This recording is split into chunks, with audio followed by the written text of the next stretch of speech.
हरि ओम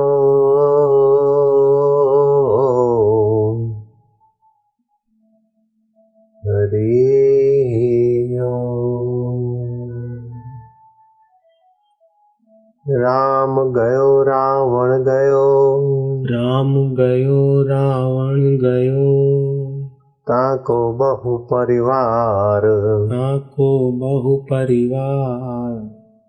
कह नानक थिर कछु नहीं, कह नानक तिर कछु नहीं। स्वप्ने जो संसार, स्वप्ने जो संसार।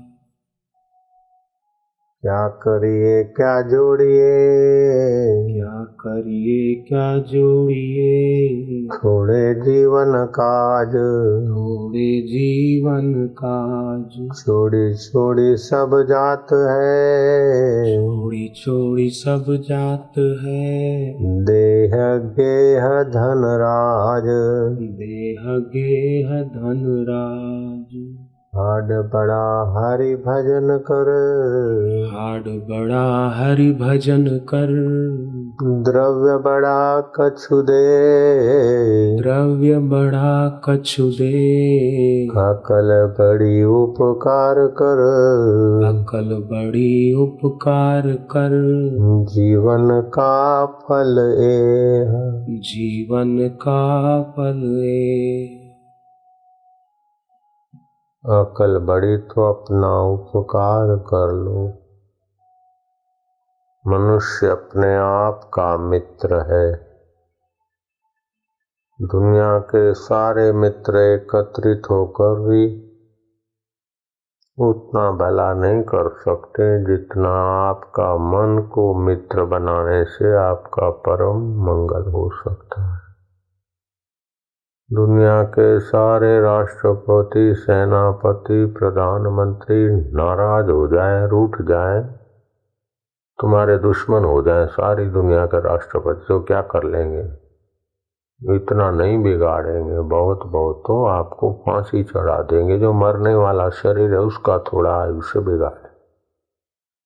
लेकिन अपना मन अगर विषय विकारों में और फालतू आपाधापी में जाता है तो 84 लाख जन्मों तक माँ के गर्भों की सजा भुगताता रहेगा। मन एव मनुष्याणाम कारणम बंध मोक्षयो। आपका मन ही आपके बंधन का, दुखों का, पापों का, कष्टों का कारण है। आपका मन में अच्छा ज्ञान ध्यान भर दिया तो वही सुखों का, पुण्यों का, स्वर्ग का, तो क्या स्वर्ग भी तुच्छ हो जाए ऐसे आत्म सुख का, परमात्म सुख का साम्राज्य दिला सकता। लोग बोलते हैं कि हमारा मन ऐसा है, हमारा मन ऐसा है, हमारा ऐसा है। मन बड़ा कामी है, क्रोधी है, चिंतित है, लोभी है। मन हमारा ऐसा है, मन बड़ा हरामी है। हम आपकी बात का स्वीकार करते हैं, लेकिन मन में एक बड़ा भारी सद्गुण है। ये मेरी बात का आप स्वीकार करके फायदा उठाओ। मन को जहां एक बार चस्का आ जाता है वहां कुर्बान हो जाता है। जैसे पान मसाला धातु को कमजोर करता है, कैंसर की बीमारी देता है, भूख को नष्ट करता है और भी कई रोग देता है पान मसाला। लेकिन मन को एक बार चस्का लग जाता है तो पैसा करते हुए भी मुसीबत मुंह में डालता है। सड़ी हुई सुपारी, पान मसाले में वही सुपारी काम आती है जिन सुपारियों को 6-6, 8-8 सुराख करने वाले जंतुओं के गोडाउन में रख देते हैं। और जब सुपारी में 6-8 सुराख होते उसमें जंतु अभिवृद्धि होती, वो जंतु सहित पीसी हुई सुपारी पान मसाले के काम आती। नागपुर में मेरे कई होलसेलर भक्त हैं सुपारी के, उन्होंने बताया मेरे को। और तंबाकू जो धातु को क्षीण करे, जीव जंतु, उसका थोड़ा पॉइजन दिमाग को थोड़ा नशे में ले आता है तो पान मसाला सरासर नुकसान वाला। चस्का लग गया, शराब चस्का लग जाता है। किसी भी गंदी आदत का मन को चस्का लग जाए तो फिर जानते हुए भी करता है ना। ऐसे ही मन का ये सद्गुण है, चस्के के पीछे वो लग जाता है। बस मन को सत्य स्वरूप ईश्वर के सुख का चस्का लगा दो। जितना शत्रु मन काम करता है, बुरे संगत में जाता है, उतना ही फिर मन मित्र हो जाएगा और महान बना देगा। कुछ ही दिन जिन्होंने मंत्र दीक्षा लिया है अथवा सत्संग सुना है, कुछ ही दिन मन को चस्का लगाने का थोड़ा अभ्यास कर लो। भगवान कहते हैं कूर्मो अंगानी वह, जैसे कुर्म होता है कछुआ अपने अंग समेट लेता है, ऐसे आप नींद में से उठो, थोड़ी देर अपने को समेटे रखो।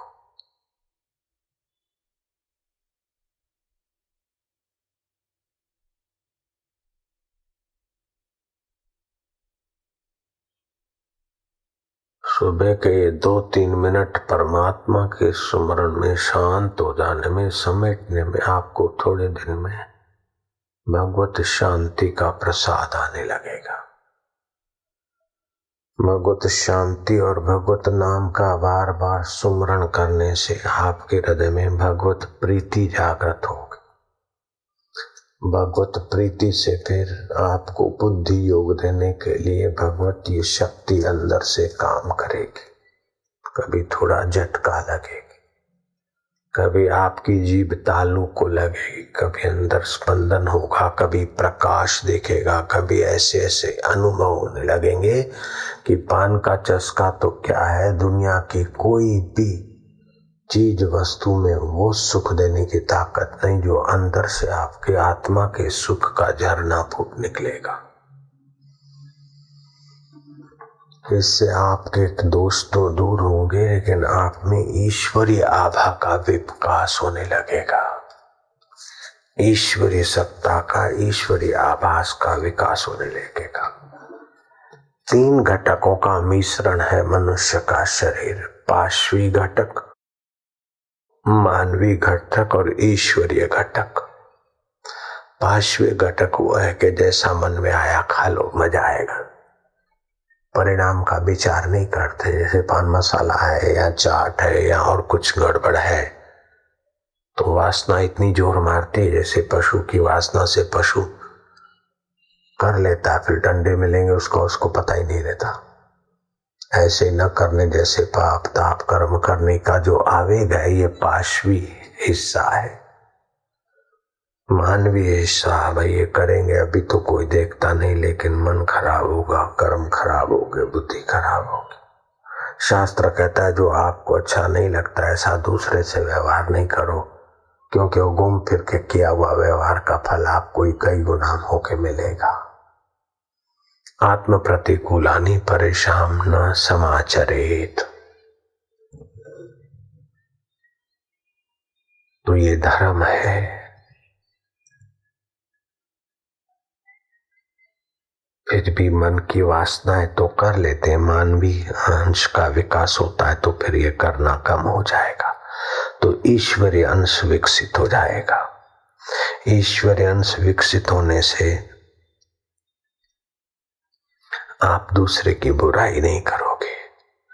ऐसा नहीं कि संसार अथवा आप हम आपके पास निर्बलता है, आप निर्बल है इसलिए आप दुखी हैं, नहीं। बल की कमी है इसलिए आप दुखी हैं, नहीं। विनाश का और दुख का मूल है कि बल का दुरुपयोग करते हम।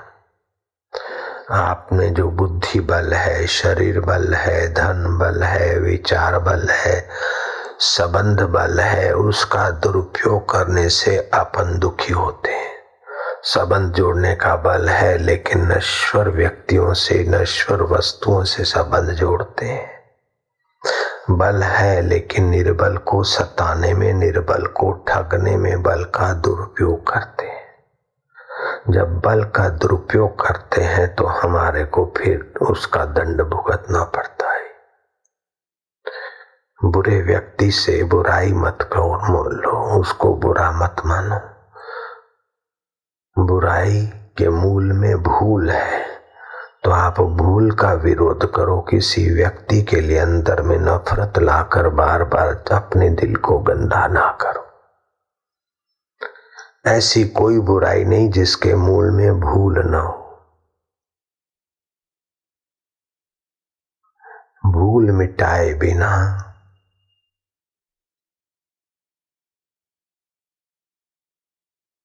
बुराई नहीं मिटती। तो भूल मिटाने की, अपनी या दूसरे की भूल मिटाने की आदर से कोशिश करो। किसी से वैर लेकर उसकी भूल नहीं मिटा सकते। किसी को बुरा मानकर उसने जो बुराई की, भाई ने, बहन ने, पत्नी ने, पड़ोसी ने, जिसने भी, तो जिस समय तुम्हारे से उसने बुरा व्यवहार किया, उस समय जितना बुरा था उसके पहले वो उतना बुरा नहीं था, उसके बाद भी उसका मन उतना बुरा नहीं होता। लेकिन आपने उसको बुरा मानकर चिंतन करके अपने भूल बढ़ा दी। सूक्ष्म ध्वनि तरंगों की बड़ी ताकत होती है। आप भगवान के नाम का जप करिए, सूक्ष्म ध्वनि तरंग पैदा होंगे, आपकी तो भूल मिटेगी, वातावरण में भी भूल मिटाने का प्रभाव आएगा। जिसके घर में फूल माला है या हार है, देवता को चढ़ा है, फिर सूख गया है, तो वो तुरंत हटा लेना चाहिए।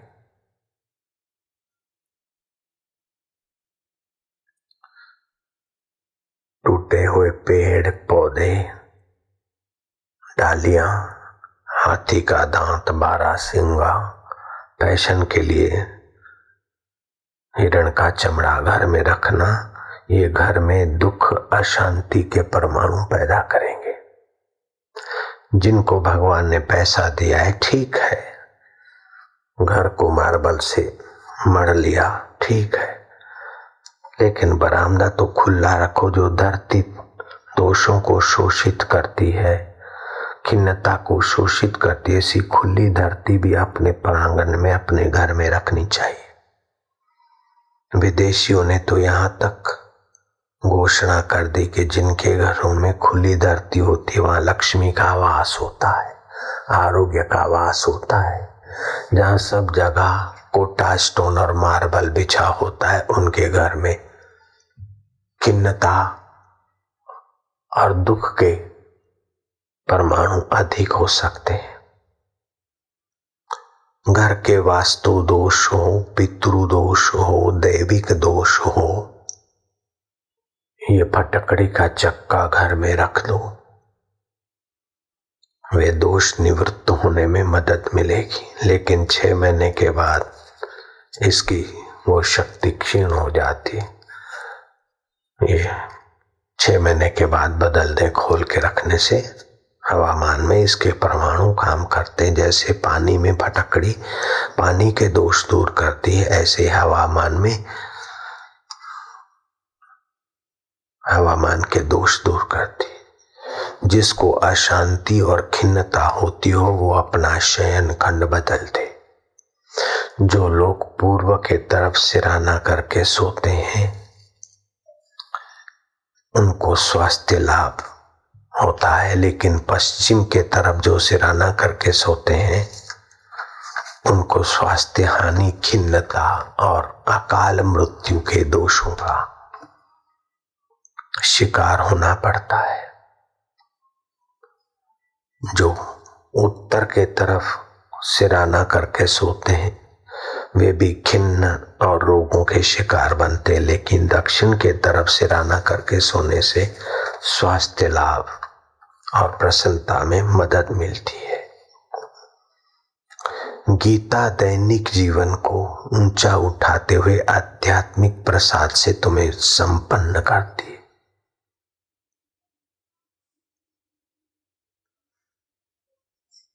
शीतल शब्दोच्चारिए, प्रेम युक्त शब्दोच्चारिए, हितकारी शब्दोच्चारिए, आपका हृदय पवित्र होगा, वातावरण में पवित्र परमाणु फैलेंगे। तू तड़ाके की भाषा न बोलिए, निराशा की भाषा न बोलिए, खिन्नता की भाषा न बोली, न सोचिए, न विचारिए।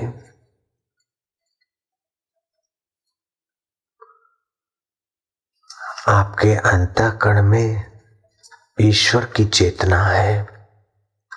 आप ईश्वर की चेतना से जुड़कर अपना हृदय ईश्वर अंश से विकसित करिए। भगवान के वचन उच्चारिए।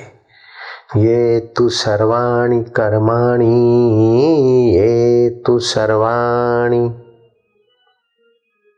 मयि सन्न्यस्य मत्परः, मयि सन्न्यस्य मत्परः। अन्यन्यनैव योगेन, अन्यनैव योगेन माम ध्यायन्त उपासते, माम ध्यायन्त उपासते। जो कर्मों को मेरे अर्पण करके और मेरे परायण होकर अनन्य योग से मेरा ही ध्यान करते हुए मेरी उपासना करते हैं, उनको मैं संसार से तारने वाला हो जाता हूँ। पाशवी अंश, मानवीय अंश और ईश्वरीय अंश, तीनों अंशों का, तीनों घटकों का मेल आपका मनुष्य जीवन है। भगवान का ये वचन है, प्रतिज्ञा है कि जो मेरे ईश्वरीय अंश को मुझे कर्म समर्पित करके मेरा प्रीतिपूर्वक चिंतन करके कर्म करते हैं, मेरी उपासना करते, उनको मैं संसार के जन्म मरण से और दुखों से तार लेता हूँ। ये भगवान का वचन सुनिए, उच्चारिए। तेषाम अहम समुद्धारता, तेषाम अहम समुद्धारता, मृत्युर संसार सागरात, मृत्यु संसार सागरात, भवामि न चिरात पार्थ, भवामि न चिरात पार्थ, मया वेशचित चेतसाम, मया वेशचित चेतसाम। हे पार्थ, मेरे में आविष्ट चित्त वाले उन भक्तों का मैं मृत्यु रूप संसार समुद्र से शीघ्र ही उद्धार करने वाला बन जाता हूँ। अपने ईश्वरीय अंश को विकसित करो।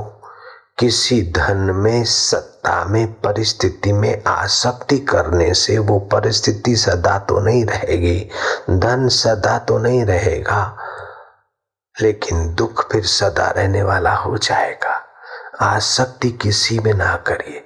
जो आया है चंद दिन रुककर जाने वाला है, फिर आपको छोड़ के जाए या आप उसको छोड़ के जाए, लेकिन जो आया है वो जाता है। उसका सदुपयोग करके आप ऊपर उठ लीजिए।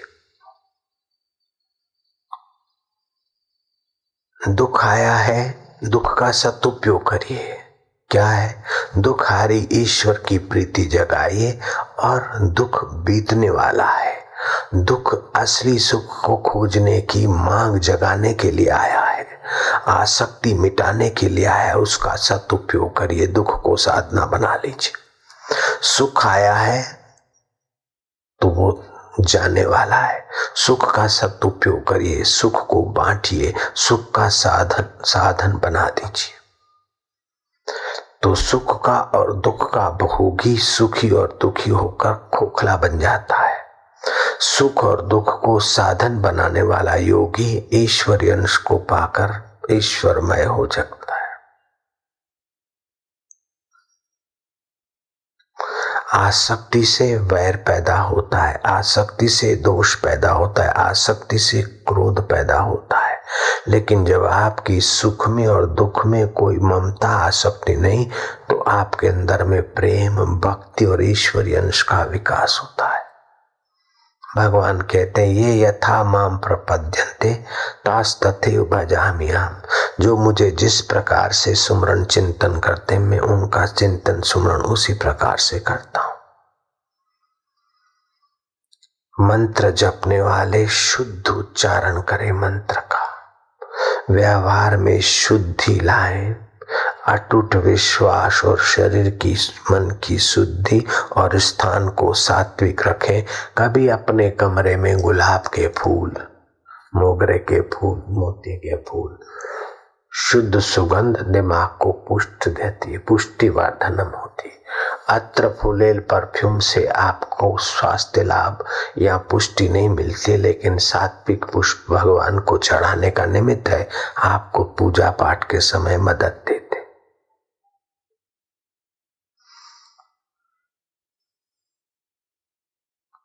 कोई ऐसी बुराई नहीं है जिसके मूल में भूल न हो। तो कोई आपसे बुराई करता तो उसके भूल से आप विरोध करो, उस व्यक्ति की आत्मा से विरोध ना। ऐसे ही अपने में भी जो भूल होती उस भूल को निकालो। अपने में हीन बुद्धि मत लाओ कि मैं तो कामी हूं। काम विकार है, भूल है। मैं क्रोधी हूं, मैं लोभी हूं, मैं मूर्ख हूं, नहीं। आप अपने में हीन बुद्धि मत लाइए, नहीं तो लघु ग्रंथि से आप घाटे में चले जाएंगे। आपकी बुद्धि में अयोग्यता है, लेकिन जप से प्रीतिपूर्वक सुमरण से योग्यता का निखार होगा। लड़का ऐसा है, बुद्धू है, छोरी ऐसी, उनको कोसिए मत, वो ज्यादा गिर जाएंगे। उनको सारस्वती मंत्र तो मिल गया, प्राणायाम सिखाइए, पीपल को स्पर्श करे। कितना भी बोंदू व्यक्ति होगा, पीपल को स्पर्श करने से ऋण आयन में अभिवृद्धि होती, घन ऊर्जा अभिवृद्धि होती है, हौसला बुलंद होगा। जिनके शत्रु बहुत हैं अथवा विघ्न बाधा और शत्रुओं की चिंता में अचिंता से घिरे हैं, वे लोग शत्रुओं के भय से भयभीत न हो और शत्रुओं से शत्रुता मोल न ले। वे क्या करें? अम राम अम एक माला जपे। शत्रुओं की वृद्धि कम होने लगेगी, शत्रुओं का प्रभाव कम होने लगेगा। आरती करते समय शत्रु वृद्धि शमन हो। श्वास लंबा ले, नाक से रोके, ओम शांति जप करे, मुंह से छोड़े, 10 बार ऐसा करे। विघ्न बाधा और शत्रुओं की अभिवृद्धि शांत होने लगेगी। आपके जीवन में ईश्वरीय अंश, आनंद, खुशी बढ़ने लगेगी। भगवान और गुरु के चित्र को एक टक देखते देखते एकलव्य ने कितनी दिव्यता पाई। भील है, राजकुमारों को विद्या सिखाई जाएगी, दुत्कारे गए लेकिन निराश नहीं हुए। गुरु के चित्र को देखा और मिट्टी का चित्र बनाया। ध्यान मूलम गुरु मूर्ति, पूजा मूलम गुरु पदम। एकलव्य गुरु मूर्ति के सामने त्राटक करते करते धनुर्विद्या सीखते हैं। ऐसी धनुर्विद्या तो अर्जुन भी नहीं जानते जितना उसने जान ली थी। इसलिए आपके अंदर ईश्वरीय अंश का विकास संभव है। एक व्यक्ति जिसका नाम धूलिया में, खानदेश धूलिया, नाटेकर कुटुंब में जन्मा एक युवक गजानन पांडुरंग। चारों तरफ अंधेरा था, कोई जीवन में ज्योत नहीं दिखाई दे रही। सारे लोग विरोधी हैं, जीवन में कोई करने को नहीं बचा, पाने को नहीं बचा। बस आत्महत्या के सिवाय कोई और रास्ता नहीं दिख रहा है। किसी ने कहा नहीं, गुरु के शरण जा। बोले गुरु कहाँ है, कैसे मिलेंगे? बोले दत्तात्रेय गुरु का ध्यान कर। दत्तात्रेय गुरु के चित्र के सामने बैठा रहता, गुरुदत्त गुरुदेव गुरुदेव गुरुदत्त गुरुदत्त। दत्तात्रेय ने स्वप्न दिया कि गिरनार में आ जा। गिरनार में मैंने देखा नहीं है।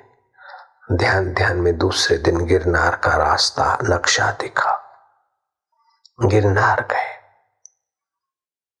वहां कोई संत का परिचय करवाया, प्राणायाम सिखवाए, मंत्र दीक्षा मिली।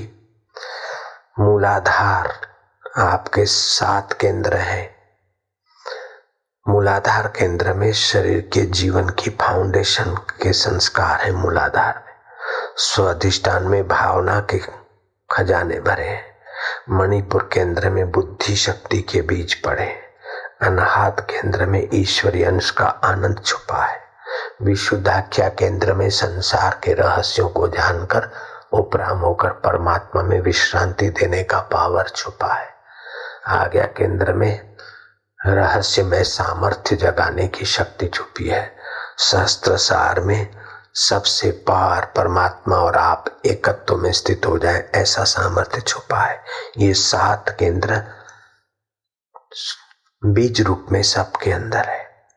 मंत्र शक्ति से, ध्यान से, सत्कर्म से इनका विकास होता है। आइंस्टाइन से पूछा कि तुम स्कूली विद्या में तो बुद्धू थे और अभी तुम विश्वविख्यात विज्ञानी पूजे जा रहे हो, सम्मानित होते हो, क्या रहस्य है? आइंस्टाइन जमुना दास बजाज स्कूटर वाले, उसके जमाई श्रीमन नारायण ने ये सवाल पूछा था। आइंस्टाइन उनका हाथ पकड़ के एक ध्यान के कक्ष में ले गए। आइंस्टाइन ने बताया कि मैं भारतीय योग दर्शन के अनुसार ध्यान करता हूं। मेरा स्वाधिष्ठान केंद्र, तीसरा केंद्र डेवलप, जहां बुद्धि छुपी है, बुद्धि को विकसित करने का मैं मेडिटेशन करता हूं। अब उस बुद्धि को अगर भगवान को खोजने में भगवान में स्थित करता तो मैं ईसा, मूसा, कृष्ण, बुद्ध, राम हो जाता। उसी बुद्धि को मैंने इस पंच भौतिक जगत को रिसर्च में लगाया तो मैं विज्ञानी प्रसिद्ध हो गया। तो आपको जो दीक्षा दी है वो सातों केंद्र को विकसित करने वाली बीज रूप में कुंजी दे दी है। अब आप कौन सा केंद्र कितना विकसित करते हो, कितने दिन शिविर में आते जाते हो और कैसे रहस्य पाते हो, ये आपके स्वतंत्रता है। मिस्टर नॉर्म कनाडा का विज्ञानी आया मेरे पास सूरत में। कुछ भारत के योगियों की, संतों की महिमा सुनी थी। मैंने उसको कहा कि तुम्हारा अभी का अमेरिका का राष्ट्रपति मिस्टर रेगन, उसके पास जो है उससे भी कई गुना अधिक भारत के सादे सूदे जीवन बिताने वाले महापुरुषों के पास होता है। तुम क्या समझते हो? बोले आई बिलीव बाबूजी, मैं विश्वास करता हूँ। मैं कहा अच्छा, शिविर अटेंड कर लो। वो शिविर में बैठा और उसके वो केंद्र जागृत हुए, उसको रहस्य मिले।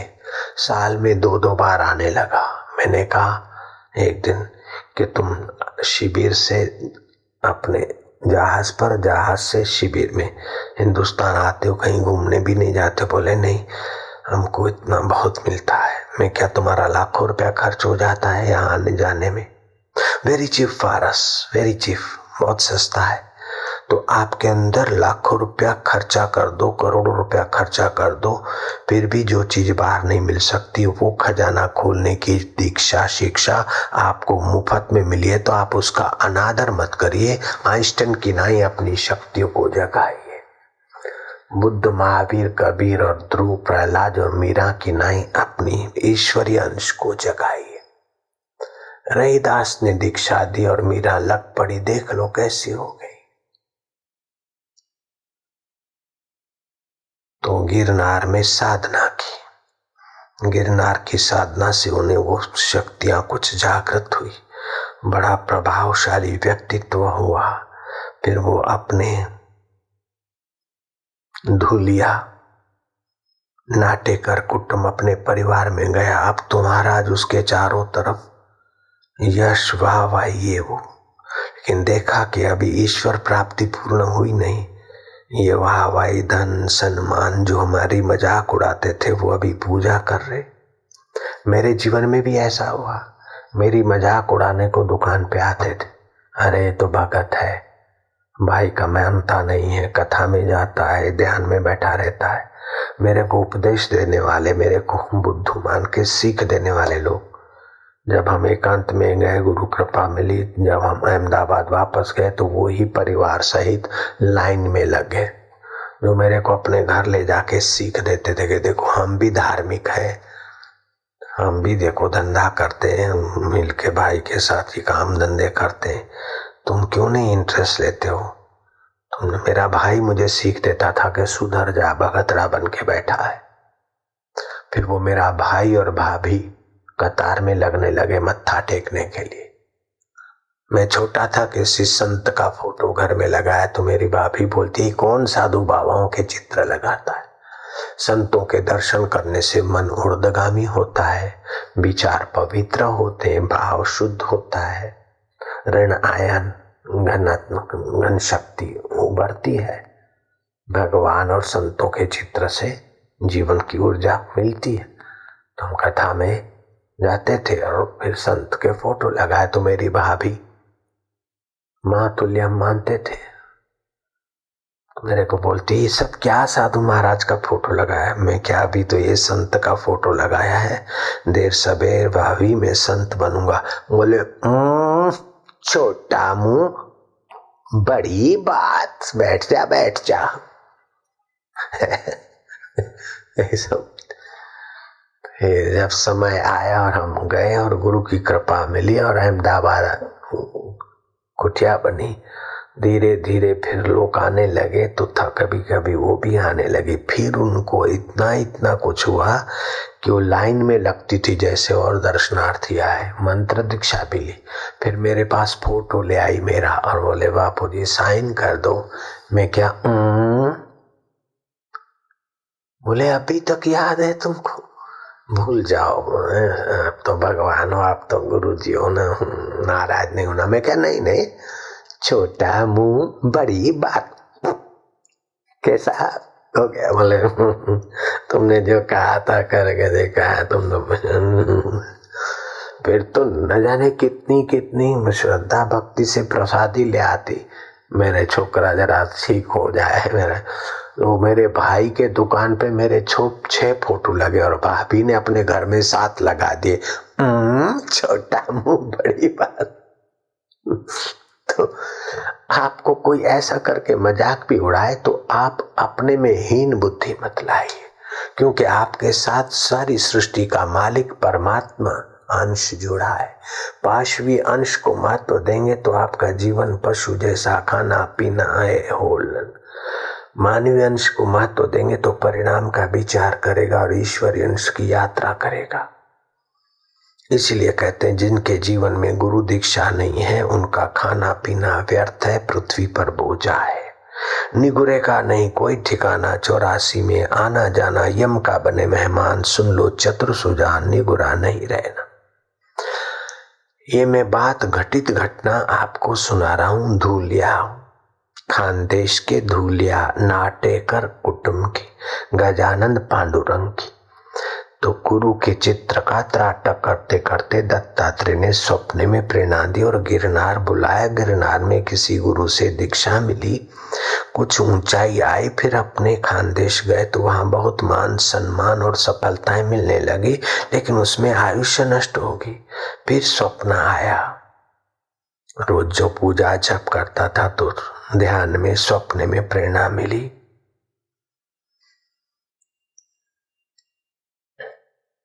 कि तुम हिमालय आ जाओ।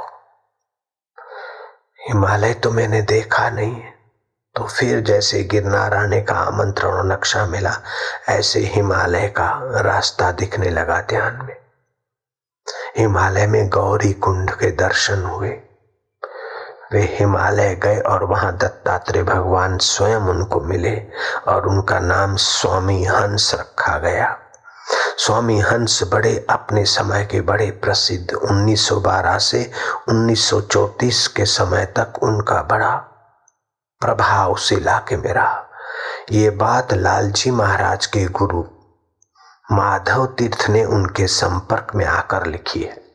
माधव तीर्थ जो मेरे मित्र संत हैं, उनके गुरु का और इस स्वामी परमहंस का आपस में 1912 से 1934 तक परिचय रहा और उन्होंने बताया कि मेरे को ऐसा ऐसा हो।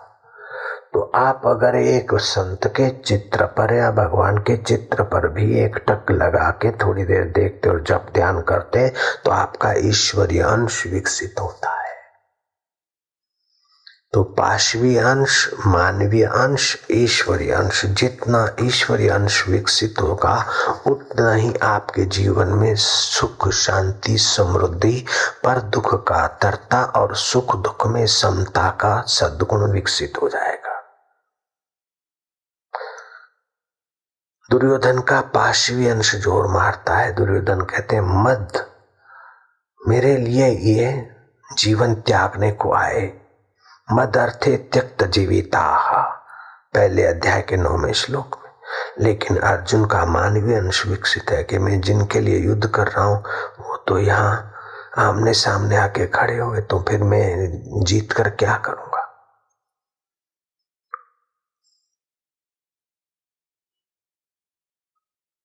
बोलते 3 चीजें बड़ी बड़ी महत्वपूर्ण है। एक तो मनुष्य जन्म, दुर्लभो मानुषम थे,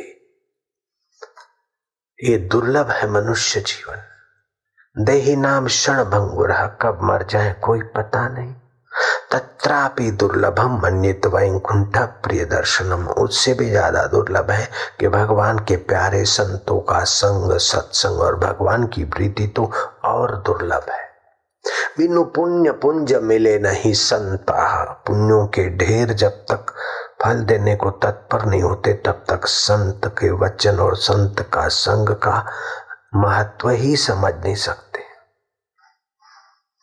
3 चीजों से सदा बचना। अगर ईश्वरीय अंश बढ़ाना हो तो अपनी प्रशंसा सुनने से बचना, पराई निंदा करने और सुनने से बचना, और पराये दोष देखने और सुनने से बचोगे तो आपका ईश्वरीय अंश जल्दी से जागृत होगा। जो थोड़े अकल में, बुद्धि में कमजोर है, उन बच्चों को सूर्य देव के सामने जल का लोटा चढ़ाएं और ऐसे चढ़ाएं कि जल की धार से सूर्य के किरण अपने यहाँ तिलक करने की जगह पर, इसको बोलते हैं शिव नेत्र, कल्याणकारी केंद्र, आज्ञा चक्र भी बोलते, उनका विकसित होगा। और जो आरोग्य बढ़ाना चाहते हो, बीमार हो, तो वे भूख मंदी है, पेट में गड़बड़ी है, आरोग्य की कोई कमी है, तो वज्रासन में बैठ जाए, घुटनों के बल पैर पीछे उकड़ू करके बैठ जाए और सूर्य के किरणों का नाभि पर आह्वान करे। नाभि के द्वारा रोग प्रतिकारक शक्ति में भर रहा हूं। श्वास ले, फिर रम रम रम रम रम रम रम रम रम रम रम रम रम रम रम रम रम रम रम, जितनी देर जप सके पूरा श्वास खाली करे। श्वास खाली हो गया, फिर पेट को अंदर 20-25 धक्के अंदर बाहर, ज्यादा नहीं, अंदर क्यों दे, तो पाचन तंत्र और आरोग्य के केंद्र विकसित होंगे। ऐसा 5 बार करे। तंदुरुस्त भी कर सकता है और रोग मिटाने की इच्छा से बीमार व्यक्ति भी कर सकता है। भोजन के बाद कभी कभी सेव खाना आरोग्य के लिए अच्छा है, भोजन को पचाता है। अगर शरीर मोटा है तो गोचरण अर्क लेना चाहिए। गाय के गोबर में, गाय के पेशाब में, गाय के दूध में, गाय के घी में सुवर्ण क्षार होते हैं, एंटीबायोटिक होता है। सूर्य के हजारों किरणों में से 3 मुख्य किरण है। एक तो जीवन शक्ति देने वाले किरण काम करते हैं, जिससे पेड़ पौधे मनुष्य प्राणी जी रहे। दूसरी दाहक शक्ति, प्रकाश शक्ति है। तीसरी गो शक्ति है। तो जीवन शक्ति और प्रकाश शक्ति तो सब ले रहे हैं। गो शक्ति गाय के रीढ़ से जुड़ी हुई एक नाड़ी है, वो सूर्य की गो शक्ति को अपने में शोषित करती है। यही कारण है कि गाय के दूध में सुवर्ण के क्षार पाए गए, सोने के क्षार तत्व पाए गए। क्यों? कि सूर्य केतु नाड़ी है, वो क्षार, सुवर्ण क्षार खींचने वाली गाय में। वो देसी गाय, ये सुअर में से बनी हुई गाय, बैल, सुअर और जंगली प्राणियों के मिश्रण से, इंजेक्शन से बनी हुई गाय में के दूध में वो गुण नहीं है। तो सुवर्ण क्षार पाए गए, जिसको बोलते कि तुम्हारा हार्ट कमजोर है, फलाना है, ढींगना है, डरने की जरूरत नहीं है। देसी गाय के दूध से निकले हुए घी को 20 ग्राम रोज गुनगुना करके थोड़े दिन ले, हार्ट का प्रॉब्लम सोल्व होगा, हार्ट मजबूत हो जाएंगे, नाड़ियां मजबूत हो जाएंगी। जिसका दिमाग कमजोर है या शरीर में वीकनेस है किसी भी प्रकार की नाड़ी तंत्र में, तो ममरी बादाम, शुद्ध ममरी बादाम, आजकल तो थोड़े मिक्स वाले आते तो काम बिगड़ जाता है। इसीलिए दिल्ली समिति, अहमदाबाद समिति को ये काम सौंपा है। वो 100 किलो, 200 किलो शुद्ध बादाम जहां से पैकिंग आती वहीं से ले लेते। तो उस बादाम का 100 ग्राम बादाम का पाउडर, 100 ग्राम गाय का शुद्ध घी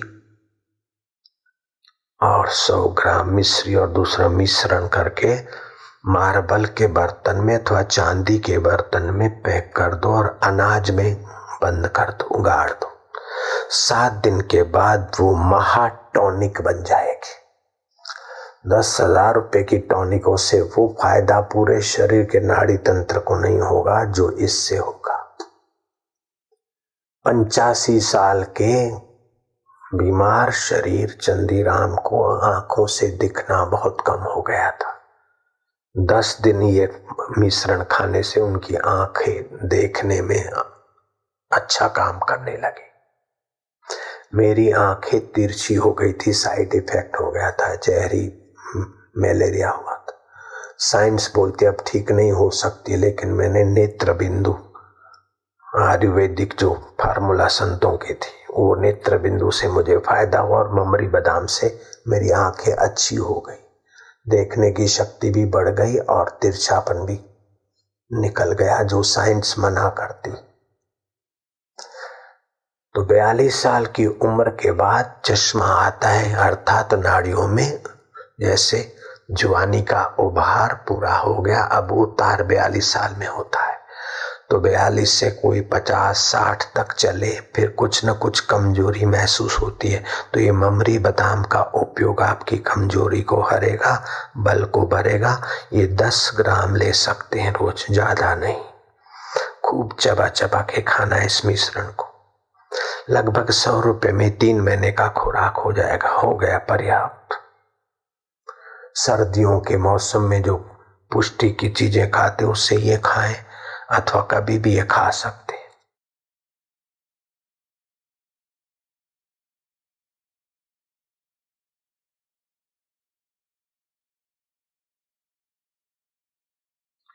जर्मन से भारत आया था 1950 में जोसेफ बर्ब, बड़ा साइंटिस्ट था, उसका साथी था आइंस्टाइन का अपने काल में।